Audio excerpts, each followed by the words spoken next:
شكرا دكتور صالح. والآن نبدأ الجلسة الثانية مع مايكل فليرل يحدثنا فيها عن تمكين المعرفة بالذكاء الاصطناعي عن المكتبات الأمريكية كمراكز للخدمات والتعلم والتطوير التقني. تفضل دكتور.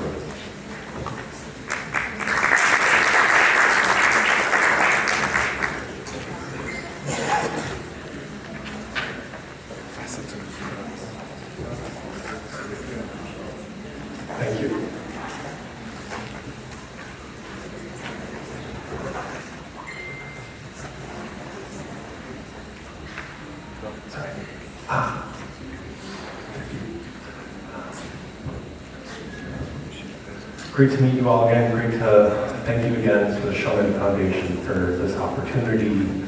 I just again want to communicate my gratitude for being here and engaging with AI with you all. I think I'm here to say from the perspective of someone from the United States, you are asking the right questions. I'm not here to give answers. I'm here to help hopefully refine a collective understanding and approach to AI. Works. God, that was my best hair day. Still jealous of that. Okay, let's see here. I'm going to start off with a statement. We do still not fully understand how generative AI models work. We understand that they work, but we do not understand how they work. So, something I saw recently online, if you assume a computer can make 1 billion mathematical operations a second, how long would it take to train a model like ChatGPT 4? If you had a computer that could do 1 billion mathematical operations a second, how long would it take to train a generative AI foundation model like ChatGPT? So I've asked this to high schoolers, to college students. I've gotten answers from 10 seconds to 10 years, and the answer is like 10 million years. These are extraordinarily complex machines. We've only just started to really create them, and there's still many questions left, many questions about them as a result. So everything I'm about to talk about, everything hopefully we're discussing is in light of this. There's still so much to learn and investigate and interrogate about these increasingly important, about this increasingly important technology. Oops, oh wow, I really skipped ahead. Well, that looks pretty. I'm sorry.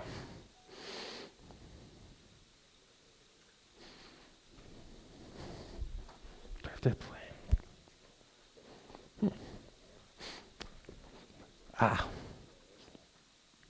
Okay, let's see if that one. Yeah, for some reason it's starting towards the end. Well, you'll see, there you go, you'll see all my pretty slides in advance.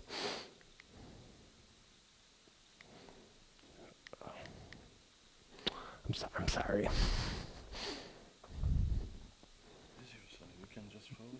Yeah. Yes. So we can just now.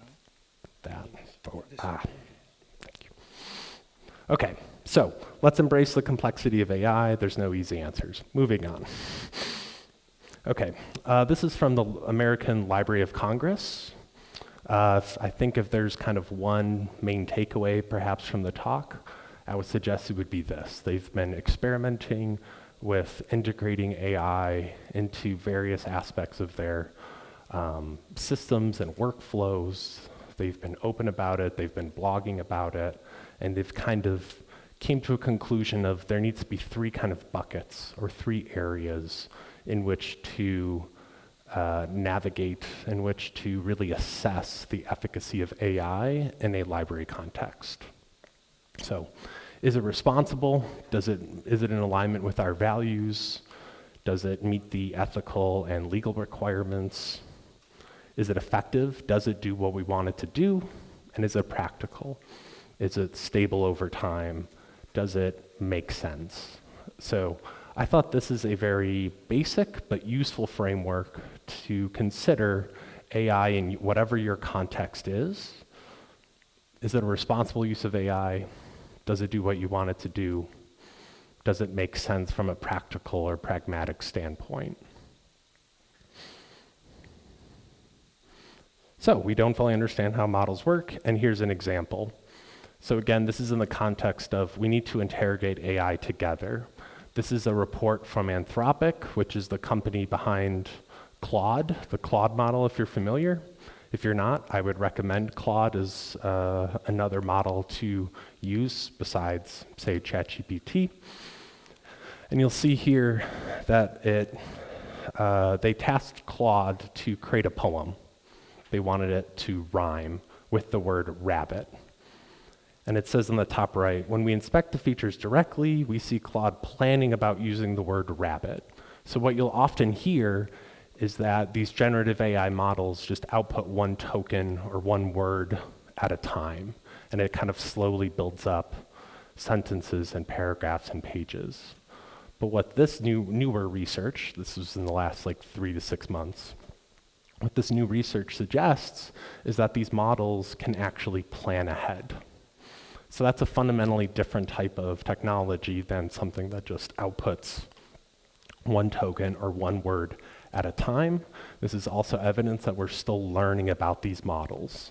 So if you don't feel competent, if you don't feel confident in generative AI models, welcome to the club. We're all still learning. The companies that are building these models are still learning about them. These are extraordinarily complex. There's too many mathematical operations for us to understand, and we're still learning about them. And I think that's integral. Give yourself some grace, give yourself some benefit of the doubt, calm down, relax. In the United States, there's a lot of emotions around AI, negative emotions. And I think if we just took a breath, we would be able to advance forward collectively together. Okay, another concept. You'll hear AI a lot, the phrase, the word, whatever. But it's really a family of different technologies. There's machine learning, there's deep learning, there's traditional AI. Now we're seeing some type of combinations or hybrid models.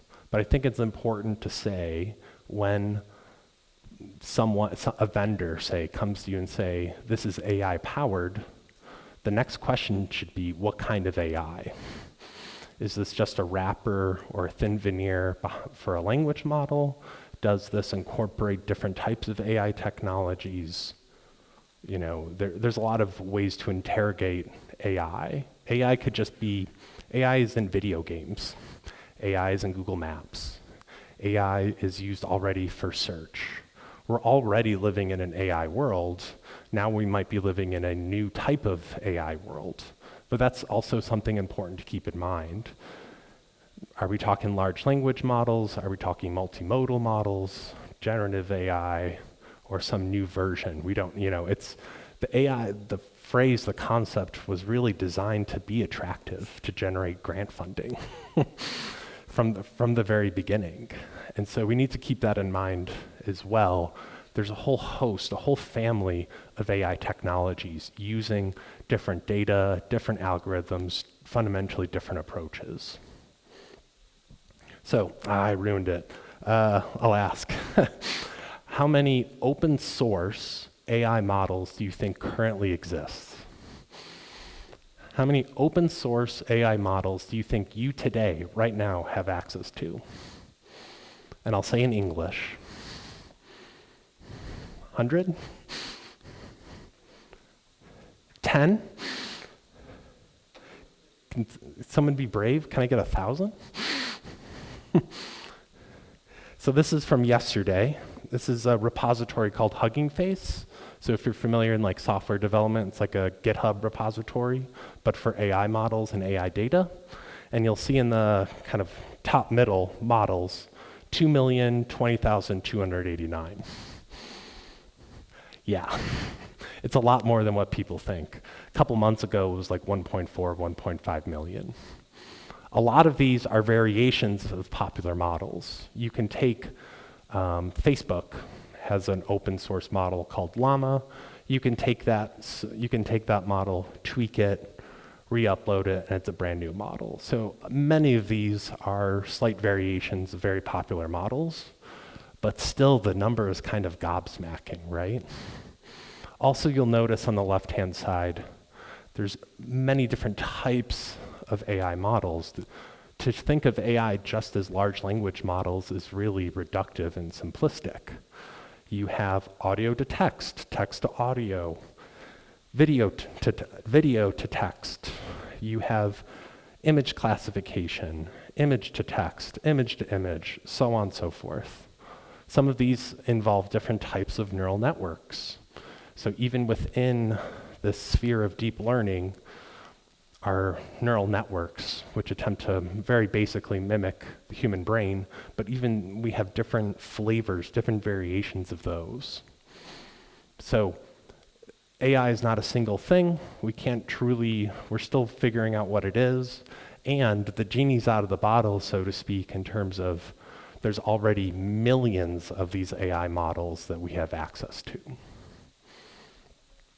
So now let's talk very briefly about AI in American libraries.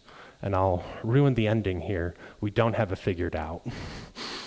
Many of the questions and discussions I've had in the past day or two have indicated that you are all asking very similar questions to us. There's no way to get at answers without engaging in dialogue with different perspectives, different users, different people of different technical abilities, so on and so forth. But what I hope to communicate truly is that you all are capable of making a contribution to AI. This is a message I've tried to communicate to my colleagues in North America, and that's exactly what I'm going to say here. Okay, this is one recent paper, 2024. It's kind of funny, like in this AI world, a year-old or a year-plus old paper might seem old and out of date very quickly.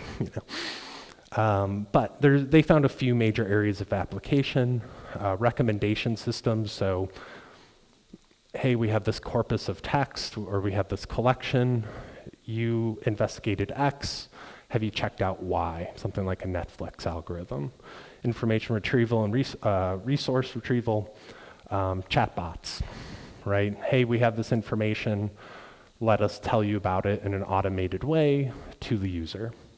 And then OCR, optical character recognition, recognizing text, classifying it in some way, shape, or form to make it more accessible, for instance. So at Ohio State, my institution, we're digitizing millions of PDFs, and to meet new accessibility guidelines, we are using AI to automate that process. We found it to be accurate enough, and we found it to be substantially cheaper than what's currently on the market.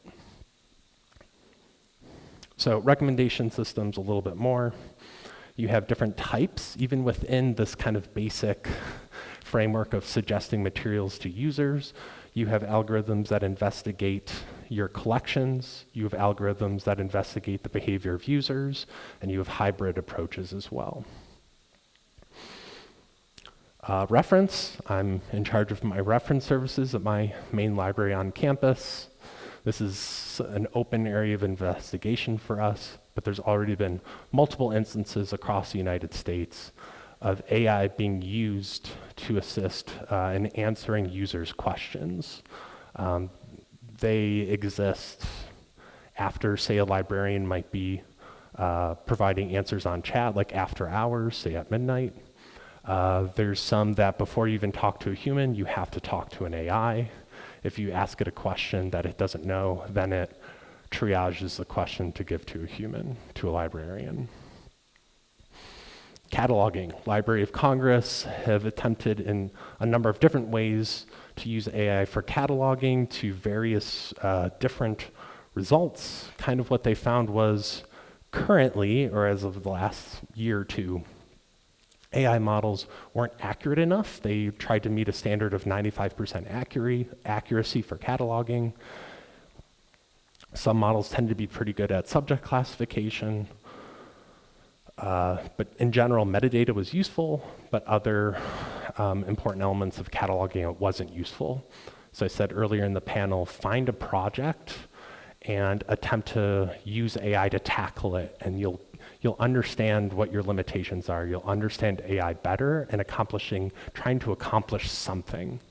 So I think what is to be learned here from Library of Congress, which is large, substantial, generally speaking, well-funded, is they attempted a project, and in so doing, they learned what AI could do for them, what AI can't. And they've been critical. They came up with an evaluation framework beforehand. They executed on the project, they evaluated it, and they realized currently some of the models on the market didn't make sense for them for some aspects of cataloging, for other aspects it did. The image generation. So Gemini, Google's foundation model, just came out with a really pretty good image generator. We're starting to see AI-generated images and now video. Highly recommend you checking out AI-generated video now, it's becoming increasingly important. I asked Gemini to make an image of a futuristic library in Jordan. Cool. I can't speak Arabic, so this could be... Is it? Yeah. Exactly. Exactly. It's not Arabic. So there's inherent challenges and problems to this. The person walking, if you look really closely, anatomically doesn't make sense. I don't know anyone that wants to sit above another seated area. On first blush, it looks cool. I don't know how useful it is just yet. Student learning. This is something I've been particularly interested in and invested in the United States. We're attempting to find ways in which learners can use generative AI models in order to support student learning. And that can involve, say, translation. You can read Greek using AI to interrogate manuscripts that you wouldn't have been able to otherwise.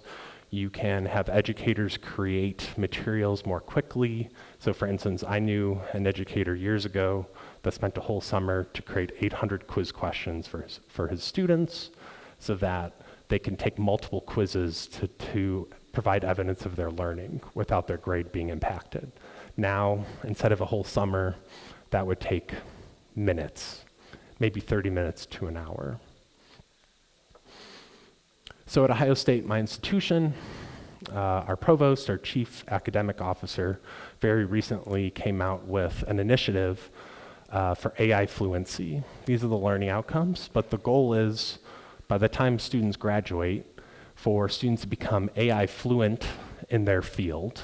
And what that means is two fundamental things, I think. One, they understand the core concepts of generative AI technologies. They can articulate how these models use or why they need massive troves of data, and how those models are compressed algorithmically to output text or images or audio. So they understand some of the fundamentals. And then two, how AI can be used to further knowledge in their field of study. How can you use AI in sociology to become a better student of sociology? How can you use AI to become a better engineer? So recently now, half of my time, I'm a provost fellow, half of my time is devoted to making this happen over the course of a number of years for 6,000 faculty, 67,000 students. It's a big task. We haven't figured everything out yet. And what we found is we need to build communities. We are trying to bring instructors of different disciplines together, bringing students and instructors together to have conversations about what this looks like, practically, philosophically, pedagogically. Here's a recent study, 2025. They did a bibliographic analysis of AI across a host of different databases. I think I heard Fourth Industrial Revolution earlier today. There's a whole host of issues here, right? Catalogers are going to have different questions than public services, than children's librarians, so on and so forth. There's no one singular answer to AI in libraries. public, academic, mixed, what have you. We have to change our fundamental mindset away from looking for answers to refining the questions we're asking. We can't get the right answer if we're not asking the right question. We can't ask the right question if we don't have some basic understanding of what this technology is, what it can do, and what are the implications for that. So in the spirit, I've created this, an international AI community of practice for any librarians. There's like 1,100 members across 13 countries. We hosted, last fall, we hosted some conversation topics. There were 5 main themes that we found. I'm going to share them with you. We found teaching and learning, the ethics and environmental impact, and the practical use of AI to be important. Those were 3 main areas of inquiry. For this international group, another question of how do you keep up with AI development? I thought this was fascinating. AI continues to evolve and change. Microsoft just came out with a new model today. I didn't know about it until this morning. That's incredible. Who knows how that's going to change, or if there's 2 million models out there, it's impossible to keep up, right? How do you keep up then? There's also intellectual property concerns, copyright. There's a whole host of concerns. I've tried to work together on my campus, internationally with other librarians, not to have answers as a technical expert, but facilitate conversations. We need more conversations, more dialogue, more questions to interrogate AI. It's still, you can argue conceptually, the early days of generative AI. So, this is my endnote. This is what I try to articulate to my North American colleagues. Let us confront these challenges together. Let us attempt to articulate what the most important challenges to tackle are, and let's do it together. We can change, you can change, we can change the future of AI in libraries. We can shape the contours of AI to be in alignment with our values, to make it more transparent, to make it more explainable, to make it more human-centered, about human needs and human flourishing. It's up to us, though. We can't sit by. We cannot be bystanders. We should cultivate communities who should engage in the most critical questions of the day, and it's best if we bring a multiplicity, a variety of perspectives to bear. So that's all to say there are no answers. We need to work together to formulate better questions around AI. That's what I'm trying to do in North America. That's clearly what you all are doing here, and it's a privilege and an honor to be here. And with that, I think I'll end, and I'll love to take some questions. So thank you.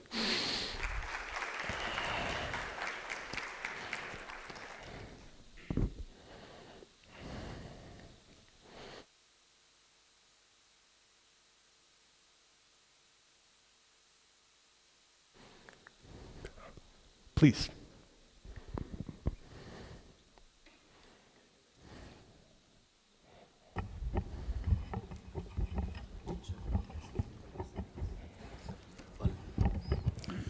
شكرا لك. أنا الدكتور أسامة صالح، أكاديمي متخصص في الفلسفة التاريخية السياسية ومدير سابق لمكتبة جامعية لمدة 6 أعوام. نشعر بغبطة أنك بيننا من الولايات المتحدة الأمريكية في وطننا الأحب المملكة الأردنية الهاشمية. الشكر موصول لمؤسسة عبدالحميد شومان، الذراع البنك العربي للمسؤولية أيضا الثقافية والاجتماعية. الحقيقة إن سمحت لي عزيزي أن أعمل نوع من المزج المنهجي ما بين ما تفضلت به بالحوارية السابقة، التكنولوجيا العميقة والمكتبات، وأيضا في تمكين المعرفة تجربة في المكتبات الأمريكية. ويهمني كثيرا في موضوع التحديات التحدي الأخلاقي في موضوع الذكاء الاصطناعي، وما دفعني لذلك اطلعت وأنا مديرا للمكتبة لمقالة جميلة جدا صدرت عن جامعة هارفارد في عام 2023 في 23 أغسطس آب حول المرونة الأكاديمية في الذكاء الاصطناعي، ترجمت إلى العربية. نادين جودي أعتقد اللي ترجمتها، وعندما عدت إلى الأرشفة الوثائقية كان البروفيسور راين نيجلهاوت أعتقد من جامعة هارفارد الذي كتب هذه مقالة جدا مهمة، خاصة هي إرشادات للمعلمين لكي لا يؤثر الذكاء الاصطناعي في نتاج المعرفة، سواء كانت أكاديمية في الفصول الدراسية أم من خلال المعرفة في المفهوم الشمولي. لا أريد أن أطيل كثيرا، ولكن القضية الأخلاقية للذكاء الاصطناعي تنال اهتماما كثيرا بالنسبة لي، خاصة أن هناك إشكالية محورية في موضوع المزج المنهجي ما بين ماهية القيمة الأخلاقية نتيجة لصوابية التفكير الممنطق، يعني العلاقة ما بين الفلسفة والمنطق في إنتاج الإبستمولوجي ثيوري في النظرية النقدية للمعرفة، وما بين أيضا ماهية التكنولوجيا الرقمية. نحن الآن نعيش في عالم فضائي مرقما في إنتاج المعرفة.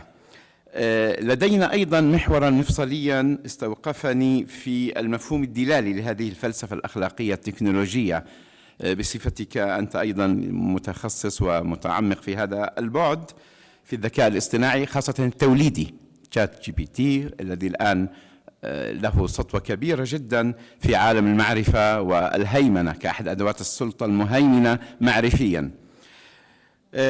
هناك في اليونسكو مثلا نظرت إلى الذكاء الاصطناعي منظمة الأمم المتحدة للتربية والعلم والثقافة على أنها بمفهوم مؤطر بالجغرفة، أنا هذا المصطلح التاريخي، الجغرفة المستحدثة المعولمة للحضارة الإنسانية. نحن الآن نعيش مفاهيم جديدة، وهذه بلغتنا العربية هناك ما يسمى لغة النحت وتوليد المصطلح، العفو إذا كنت مطلعا على لسانيتنا ونتاجنا. لكي لا أطيل أيضا، هناك 3 أبعاد إن سمحت لي، وكما قلت في بداية محاضرتك ليس المطلوب منك أن تجيب، نحن مطلوب منا أن نشكل رؤية مفاهيمية مقاربة معرفية علمية لكي نوظف هذا البعد إيجابا في النظرية المعرفية إنسانيا. باعتقادك كيف تقرأ الأطر المعيارية للمسؤولية الأخلاقية في ظل هذا الانفجار المعلوماتي؟ لدينا الآن نحن تكنولوجيال اكسبلوجن، يعني انفجار معلوماتي كبير، تحدي حقيقي، real challenge in the theory of existence، ما في نقاش في ذلك، وأنا ربما أمازج بين لسانيتنا والإنجليزية. أيضا ما ورائية الخصوصية الذاتية سياقا مؤنسنا، احترام الخصوصية الذاتية تحدي كبير في قضية الذكاء الاصطناعي. وأخيرا، وأنا هنا اقتبستها من أستاذي وصديقي الدكتور عمر الغول الذي كان مديرا سابقا لمكتبة جامعة يرموك، وهو دور الذكاء الاصطناعي في إنتاج نص سلطوي مسيس. هذا تحدي كبير، وأنا أتذكر هنا إدوارد سعيد لما كان في جامعة كولومبيا الأورينتاليزم، الاستشراق في قضية ثنائية المعرفة والسلطة، ثنائية المعرفة والسلطة، خاصة في ظل هذا التحدي الذي نعيشه الآن، أنا أقول التحدي الوجودي في ثلاثية الثقافة والمعرفة والعلم. وشكرا لك.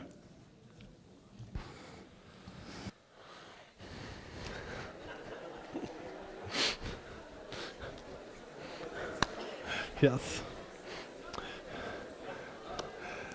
The answer is yes. Yeah, no. No.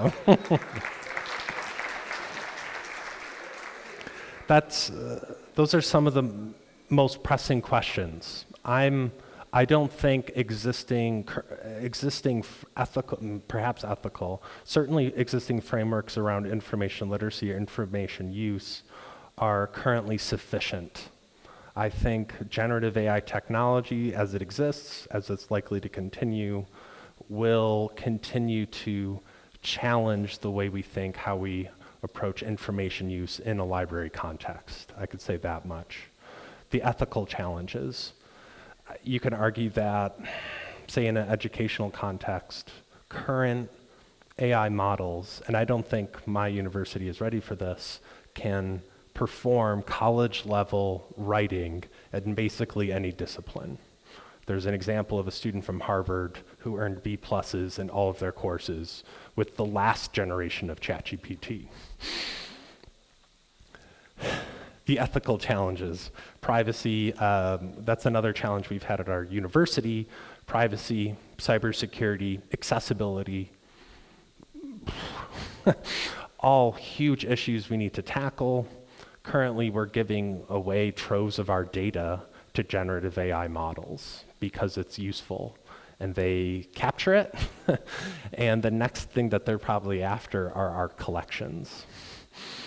So it could either be AI that's aligned with our values that gets access to our collections, or we sell off that valuable information and let the AI companies do what they want to do. So surrounding all of the multifaceted, complex, nuanced, ethical questions, we have to determine if ease of use or if the power, the lure of the technology is worth some of the costs. And there's many ethical costs or many ethical considerations. Right now, what I think is a problem is that we're just deciding to use it without critiquing what information or data are used to train on these models, what are the ethical implications of using very low page wages,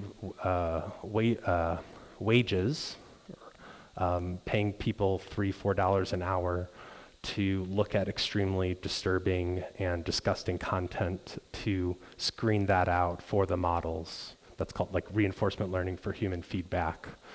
AI did that, OpenAI did this.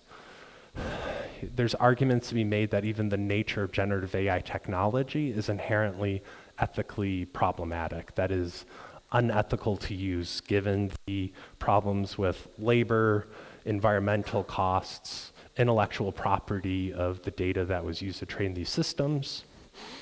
There are valid arguments there, and there's arguments for saying that these models are transformative. We're already seeing decreasing environmental costs, and that intellectual property has always been a mixture of existing information. So I would say this, I think we need to ask those questions just as much as asking the questions of how do we implement this or how do we use this. We cannot come to a more sophisticated, holistic approach to AI without embracing, without challenging ourselves from that ethical standpoint. So it's very easy to slip and focus just on the how questions, but those ethical questions of why, how much, how so, what is our obligation, or what is a virtuous approach to AI, those are equally important. So I'm sorry I cannot give an answer at the level of sophistication of your question. I would just say, I hope we can all challenge ourselves to face those ethical questions head on and to encourage our students or our beneficiaries, our users, to also embrace those questions, to tackle them. We cannot ignore them. We ignore them at our own peril of ceding control of this important technology to companies that are simply seeking a profit. And I think, I'll wrap up here by saying, I think we as information professionals have found social media in the United States, I think, is a huge problem, but it can no longer be solved. It has not improved democratic discourse. There's arguments to be made. It has worsened the lives of young people. It didn't have to be that way. It didn't have to be that way. We don't have to cede control of generative AI to AI companies who are predominantly motivated by seeking a profit. We can shape AI if we choose to do so, if we choose to embrace the complexities, the ethical challenges it presents. So I'm sorry I could not answer that better, but thank you for the question.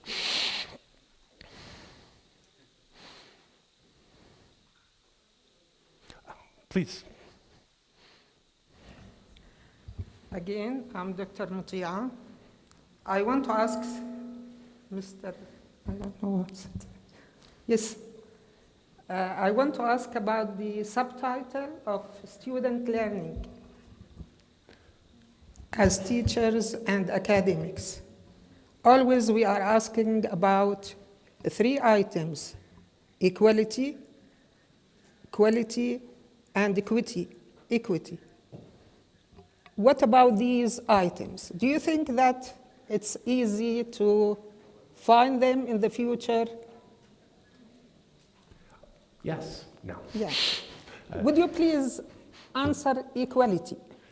Yes. Yeah. I think there's actually, this is one of the thornier, more difficult problems, is because you can easily imagine, say as an educator, you have 30 students, 5 of them have access to the superior model, some have access to an average model, and then some have access only to a free model.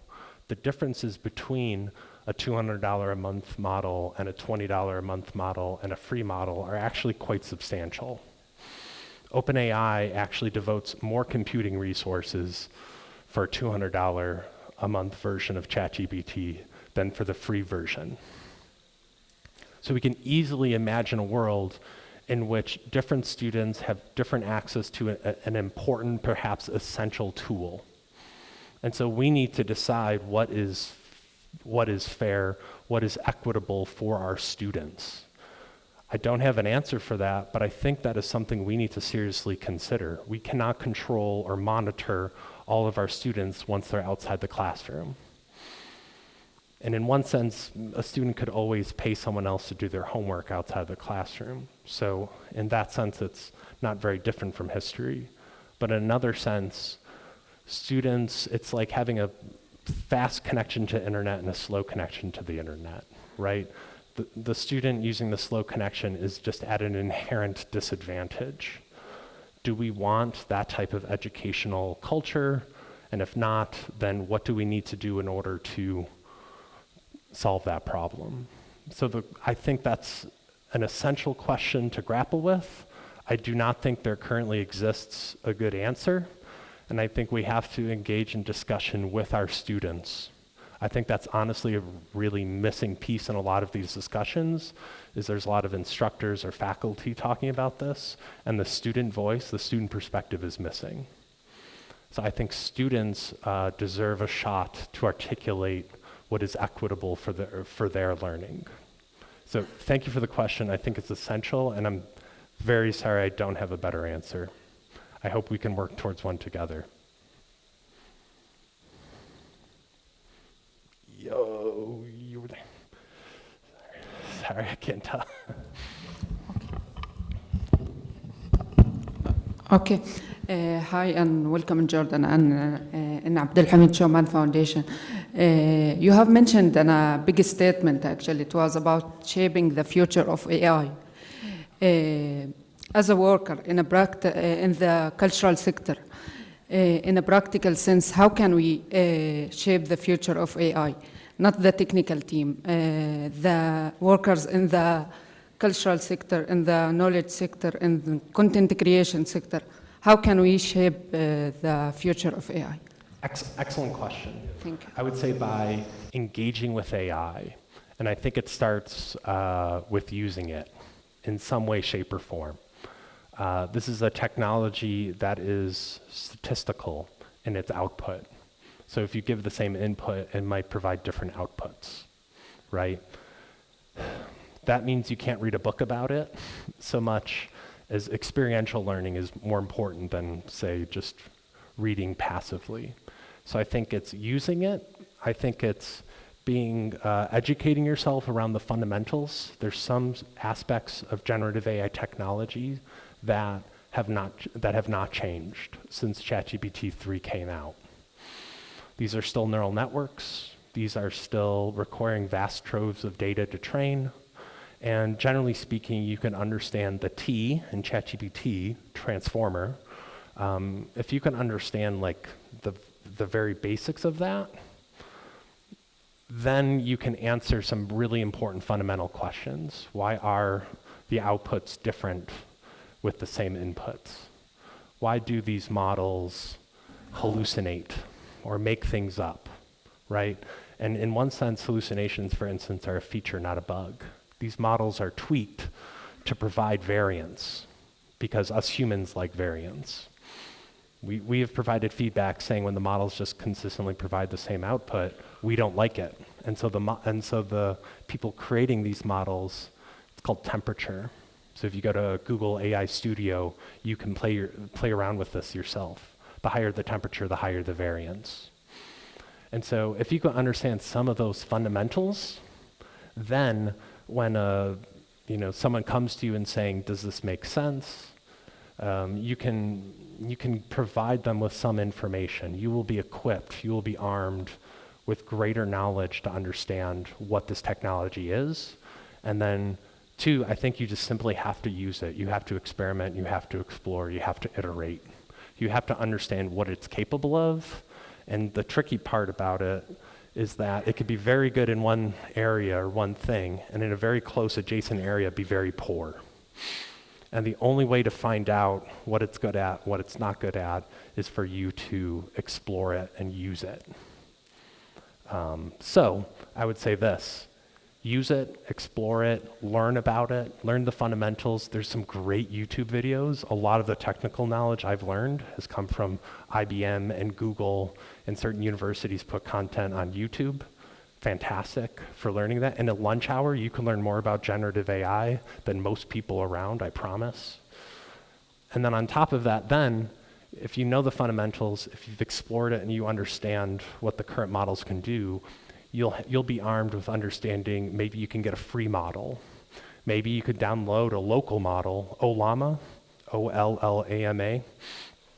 That's a free open source, basically you just, with a few clicks, you can download a local AI model. So you don't even have to send anything to the internet or to a publisher or to a company. You can use an AI model locally within your machine. You don't even need to be connected to the internet. And you can explore to your heart's content without sending any data to companies.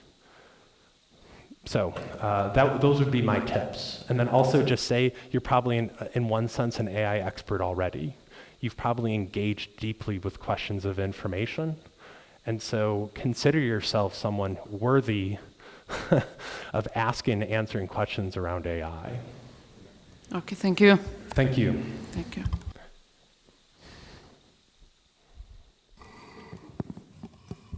أتوقع صوت قوي. شكرا لك. معك سامر أمين، مدير مؤسسة مكتبة، وأعمل حاليا في متاجر الكتب ودور النشر.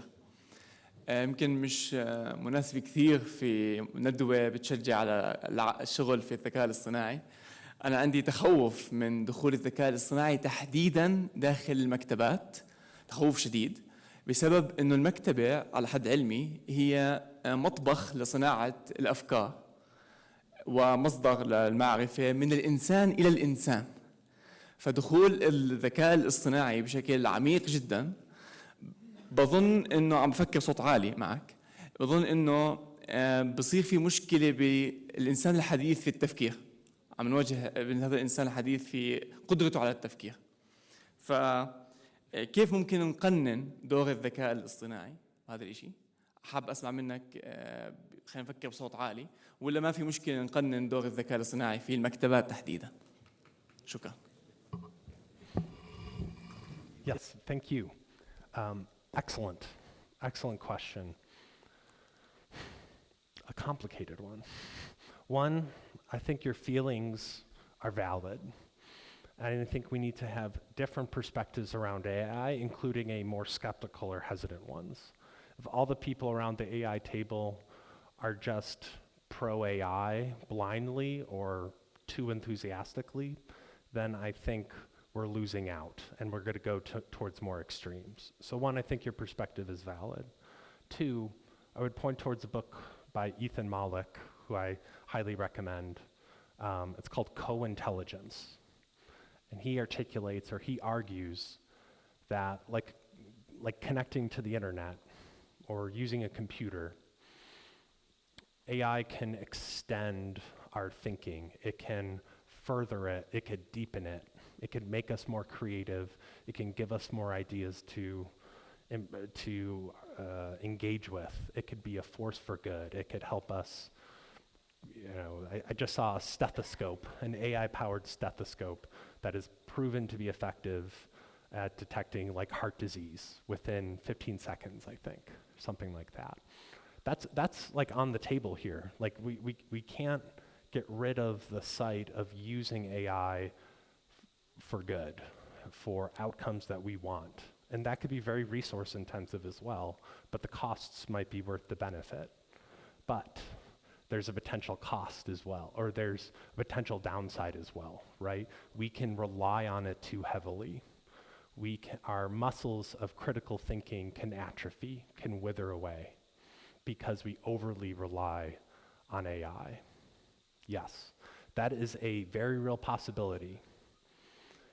At the same time, Socrates lamented the writing because he thought people would be more forgetful because they could always refer to writing instead of having things memorized.